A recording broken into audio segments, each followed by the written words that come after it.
Ttiimu zaffe okuli eya Directorate of Crime Intelligence ng'eri wamu ne bomb squad okuva mu counter terrorism kw'otadde ne poliisi y'e Bulenga ne Wakiso baddukiridde ku kifo kino oluvannyuma lw'okufuna okutegeezebwa nti wayinza okuba nga we wabadde wabeera abatujju oba abantu abali emabega w'ebikolwa ebyali e Nansana ne Kabalagala ku weekend eno. So okuva olwo tubadde tutaddeko amaanyi mangi okulaba nti no tuzuula baani abali emabega w'ekikolwa kino.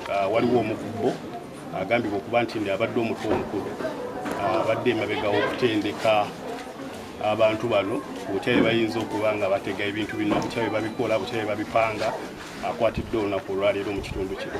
Y'embeera eriwo naye nga tulina essuubi nti ono gwe tukutte ajja kuba nti naalambika banne abalala bakolagana nabo kuba tukimanyi okusinziira ku bye tusanze bibadde nga ssomero ate bw'ogattako ne statement z'abatuuze nti ebintu bibadde bibwatuka mu kitundu kino kiragira ddala nti wano babadde batendekerawo bali abalala abakola ebikolwa ebyo. Mu bye tusanzeewo mwe muli emisumaali emingi, asidi, kemiko ez'enjawulo ze tugenda okuba nti netwekebejja mu laboratory zaffe eza gavumenti okukakasa kemiko ki nga kw'otadde waya ez'enjawulo zi battery n'ebirala. Download the app on App Store or Google Play Store now. Vision Digital Experience, the future of media.